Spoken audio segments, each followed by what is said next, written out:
El Señor Jesús quedó cansado y dice el Evangelio, obligó a los discípulos a subir a la barca. Qué cosa tan más extraña. El Señor Jesús dice, váyanse, métanse, órale, súbanse a la barca, dice el Señor Jesús. Ahí dice la palabra de Dios, obligó. No está diciendo, oigan, ¿qué les parece si nos subimos a la barca? El Señor Jesús los obligó y los discípulos no sabían que en el mar les esperaba una tempestad.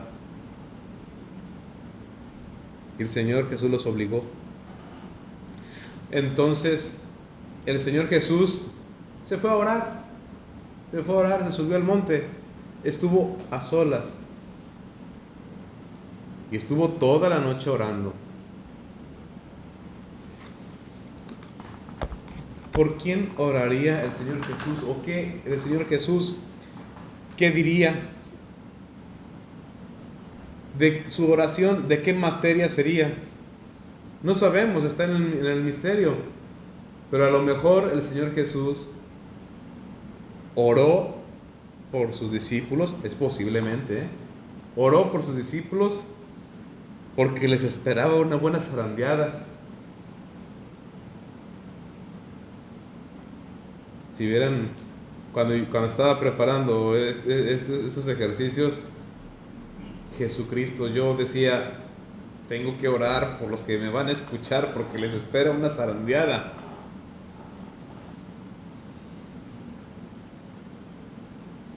Pero el Señor Jesús nos obliga a esa zarandeada.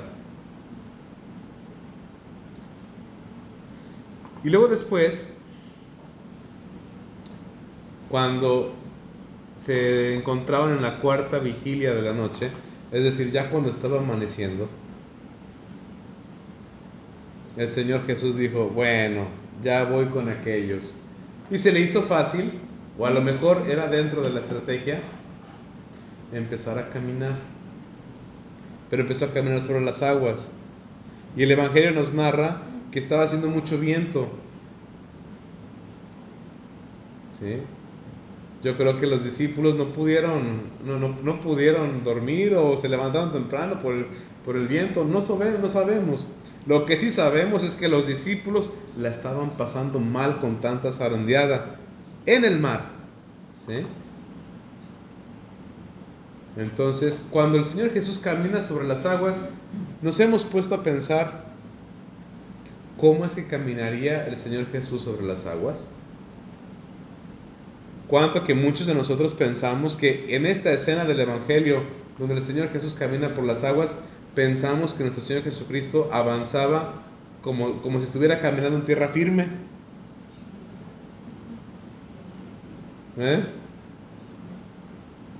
Pues sí que... iba sobre las aguas, no fue contra la naturaleza. ¡Bravo! Exactamente. El Señor Jesús, pues sí, el Señor Dios no puede ir en contra de la misma naturaleza. Es decir, el Señor Jesús navegaba también al vaivén de las olas. O sea, no caminaba de pasos. Caminaba, pero al son del agua, claro. Como si estuvieras en piso firme. Entonces, al ver semejante cosa, ¿perdón? Cuando ven los discípulos semejante cosa, ¿qué es lo primero que dicen? Un fantasma. Es decir, no reconocen al Señor Jesús. El Señor Jesús los escandalizó. ¡Un fantasma! Ya se fijaron cómo el escándalo, el escrúpulo nos impide reconocer al Señor Jesús. Ya ven por qué es necesario hacer un lado el escándalo, hacer un lado el escrúpulo, hacer un lado nuestras propias interpretaciones, porque es el Señor Jesús quien viene caminando en las mismas olas que te están agitando la vida. Es el mismo Señor Jesús que viene a tu encuentro. Ayer veíamos cómo el Señor Jesús llega al lugar donde estás tú. Y el Señor Jesús viene hacia nuestra propia tempestad, al son de la propia tempestad. Pero entonces nosotros lo que hacemos es, nos da un vértigo y un pánico atrevernos a abrir los ojos. A ver, momento. Si es un fantasma, ¿qué? A ver, espérense, a ver qué. No, pero mientras alguien toma la actitud de ver quién es, todos, es un fantasma, fantasma. Y el Evangelio dice, y se pusieron a gritar de miedo.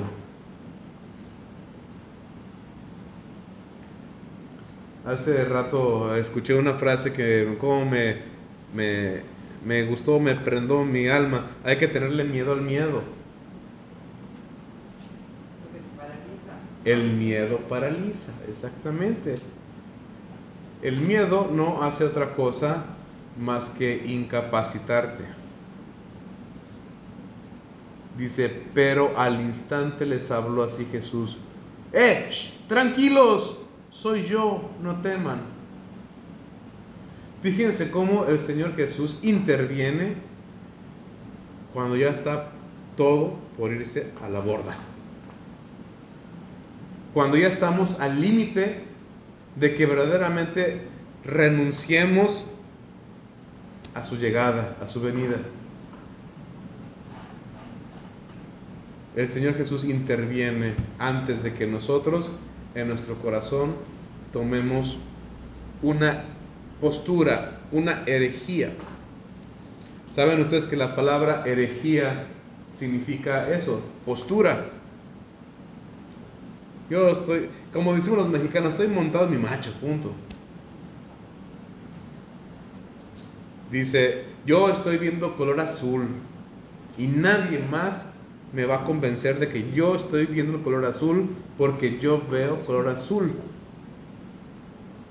Y el otro va a decir, oye, pero es que es gris. No, todos están daltónicos menos yo. Todos están daltónicos menos yo. Ese es el hereje. El hereje es aquel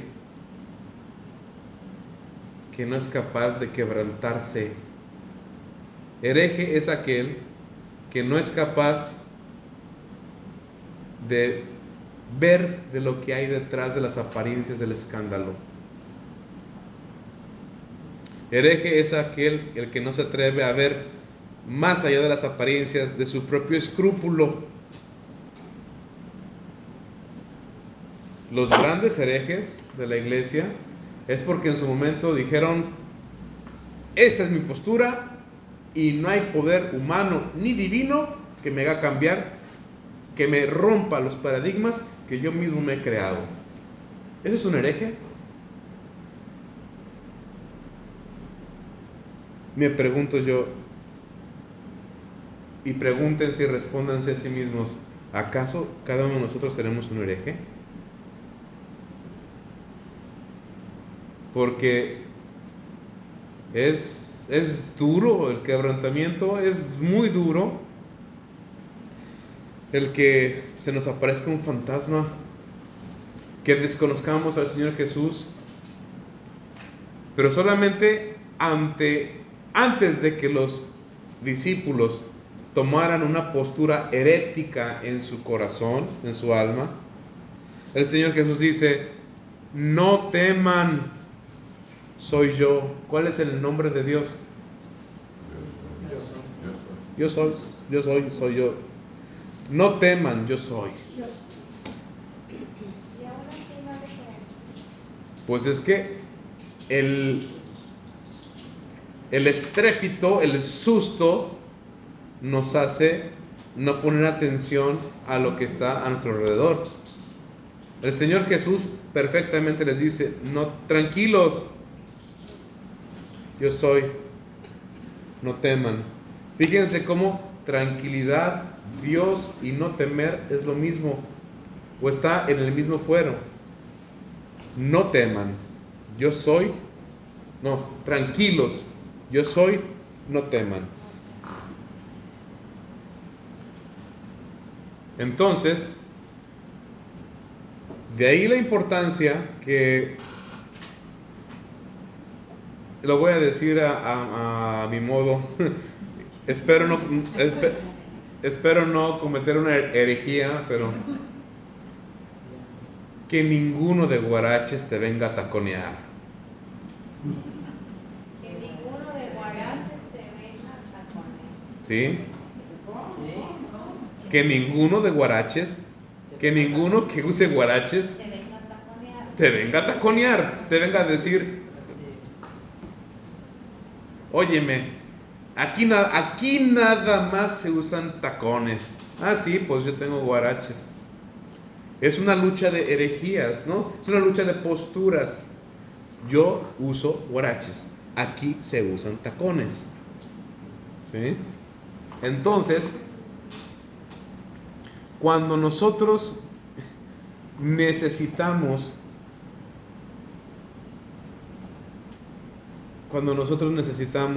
abrir nuestro corazón, lo único que importa, en grosso sentido,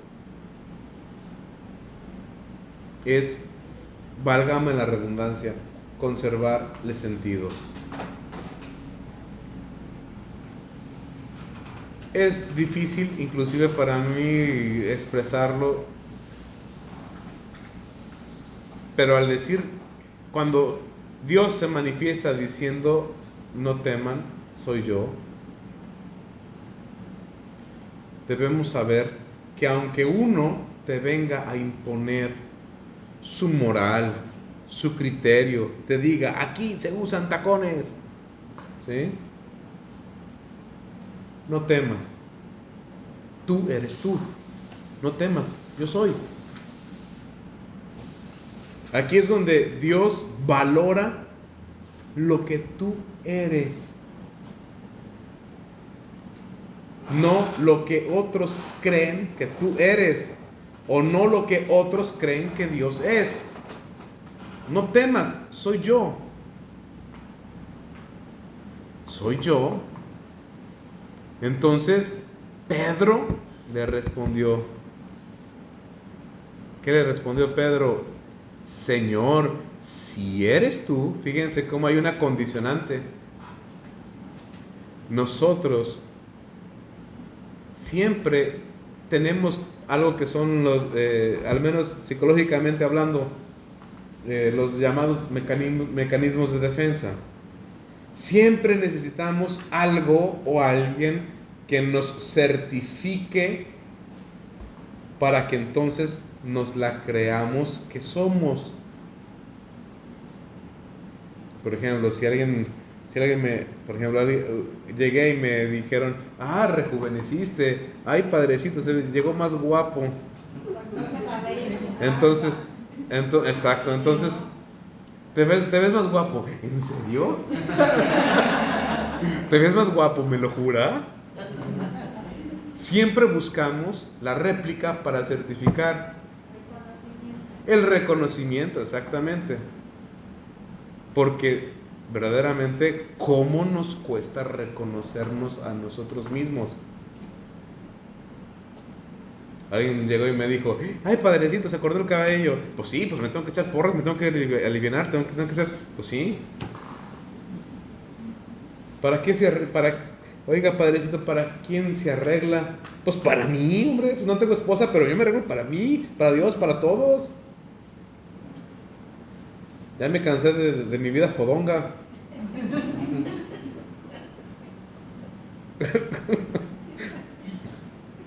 Es que también nosotros nos tenemos que romper nuestros propios escrúpulos, nuestros propios paradigmas para dar lugar al amor. Pedro les dijo, si en verdad eres tú, mándame ir hacia ti sobre las aguas. Eso es un reto. No sé cómo el Señor Jesús no le tuvo la paciencia para decir. Fíjense cómo ahí empezó la poca fe. Y con poca fe decidió Pedro caminar sobre las aguas. Señor, si acaso eres tú, si en verdad eres tú, está dudando. Y dudando, se echó a andar. Por eso el Señor Jesús inmediatamente le dijo, ven.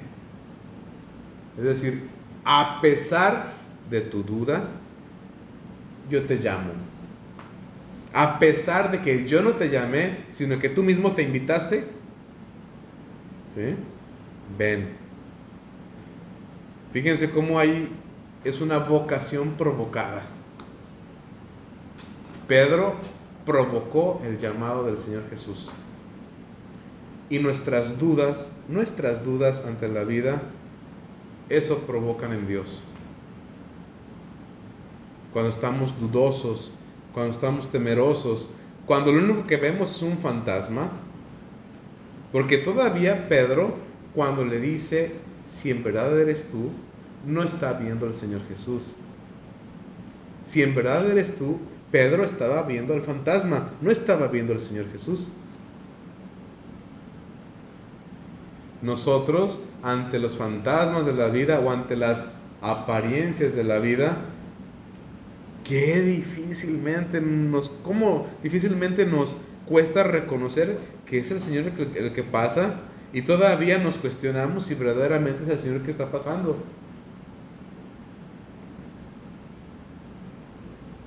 No, fue una coincidencia. No es ninguna coincidencia, es Dios quien llegó a tu vida. No, como dicen popularmente, no existen las coincidencias, son diosidencias.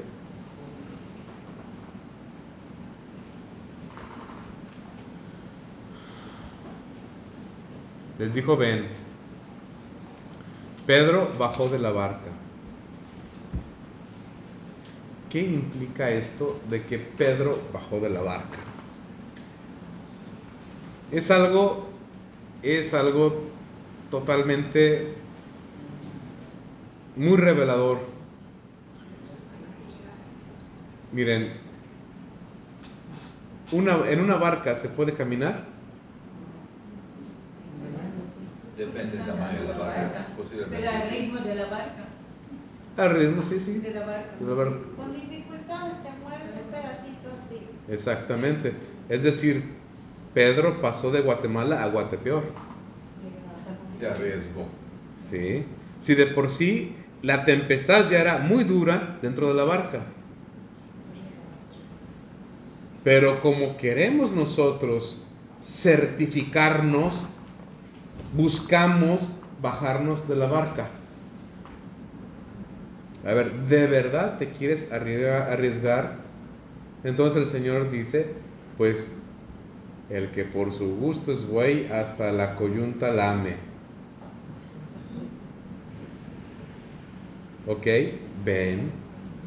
Estabas mejor en la barca, pero tú quieres jugar al Todopoderoso, al que si de verdad, Señor, si quieres certificar, pues entonces ven. Los demás discípulos no se bajaron de la barca.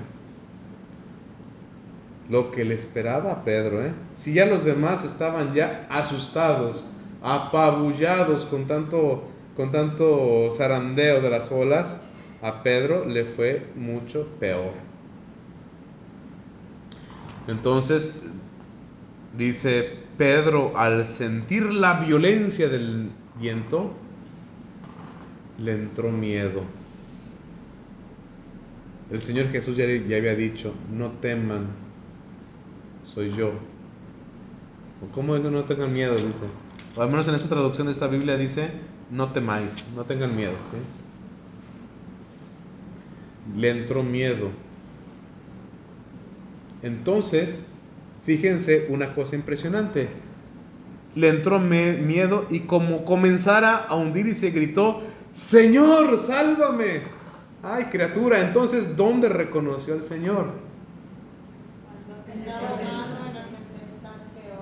Cuando sintió miedo porque se estaba hundiendo. Estaba hundiendo. Entonces se fijan cómo cuando sentimos que nos hundimos, cuando llegamos al límite de nuestro quebrantamiento, el quebrantamiento a fuerzas nos hace reconocer a Dios.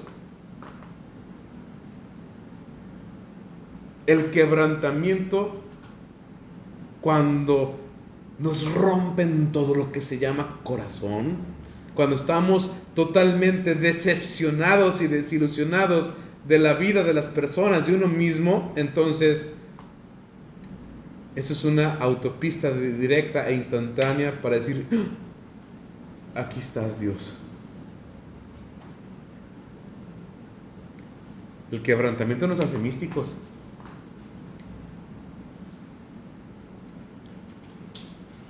Por eso yo ayer los traté así. Para obligarlos a subirse a la barca, para obligarlos necesariamente. Les aseguro que más de alguno ya no vino porque ya dijo, Ave María Purísima, ¿no? Ahí ya le dejo.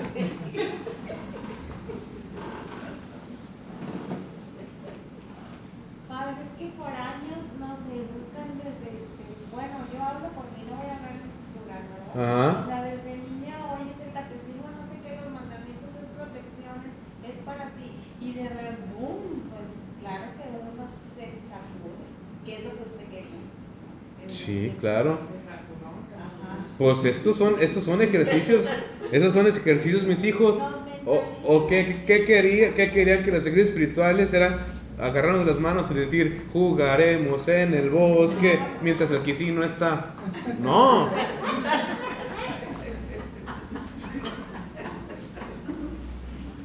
Estos no son ejercicios espirituales, mis hijos. Los ejercicios espirituales es encontrar el amor de Dios en medio de la zarandeada. ¿Qué dice? Que sí, ya lo encontramos amasando. Exactamente. No se lo olvida. Un poquito antes de la misa quisiera que compartiéramos eso. Pero bueno, entonces se fijan cómo Dios permite que inclusive hasta lo retemos. Señor, si eres tú, anda. Dios dice, ajá, sí te sirve. A ver, ven. A ver si es cierto que como roncas duermes. Camina sobre el agua.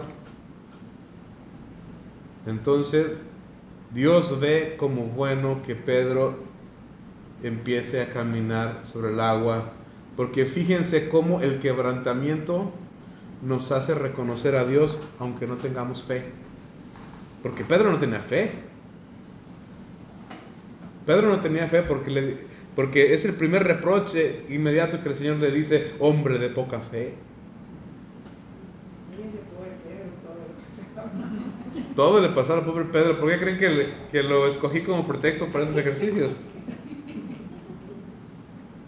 Entonces, ay, Padre, es que ya no tengo fe. ¿Dónde está Dios? Te hace falta una buena madrecita que te dé tus buenas nalgadas para que en medio del dolor y en medio del sufrimiento, aunque no tengas fe, reconozcas a Dios.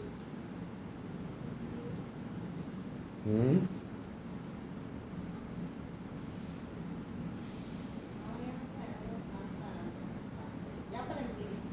Bueno, creo.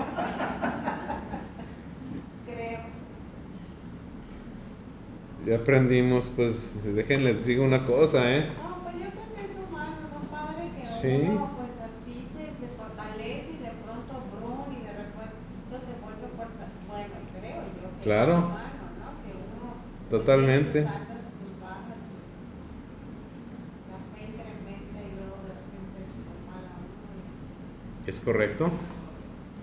Uno se achicopala, claro que se achicopala, pero es necesario achicopalarse. Fíjense cómo el santo cura de Ars decía una frase muy, muy bonita. Te hace falta una cruz para que te acuerdes de Jesús. Oiga, padre, ¿qué hago? Mis hijos no quieren ir a misa, no quieren confesarse. Espérate, la vida misma los va a zarandear. Y vas a ver que en la primera apuración mayor, cuánto que si no se le hincan a nuestra Madre Santísima la Virgen. Sí, serán muy ateos, sí, serán muy lo que quieran.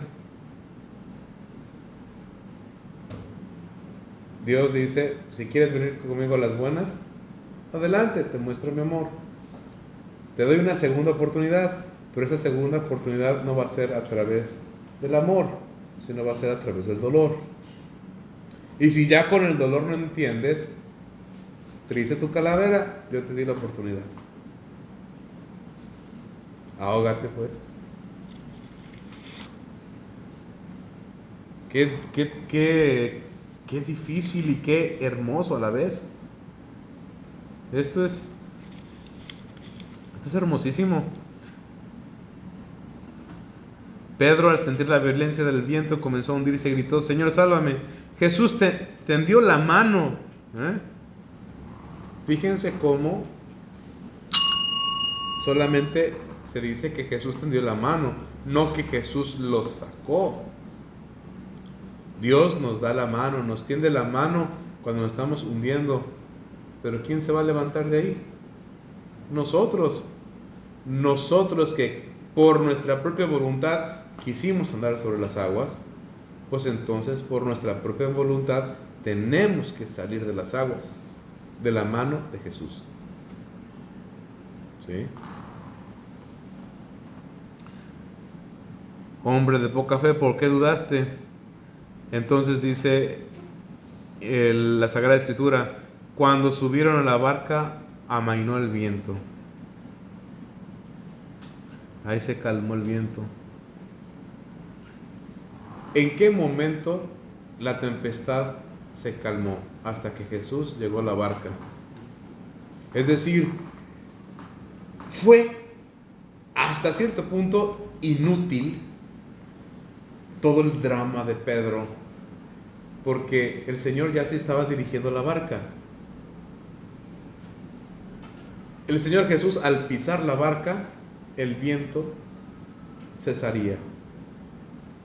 Al pisar la barca, Jesús regresaría la paz, la tranquilidad, regresaría todo. Pero en la vida espiritual, el que se adelanta sufre. Señor, ¡ay, hay un fantasma! Pero el Señor Jesús: le estoy diciendo que ya voy. Le estoy diciendo que ya voy. Señor, si eres tú, mándame sobre las aguas. Ok, vente. De todos modos, Pedro terminó de estar en paz hasta que con Jesús regresó a la barca. Y todos los demás que no caminaron en la barca ya estuvieron en paz hasta que Jesús estaba ahí. Entonces, pues ahora sí que nada más fue de gratis que Pedro sufriera el hundirse en las aguas. De gratis sí, pero también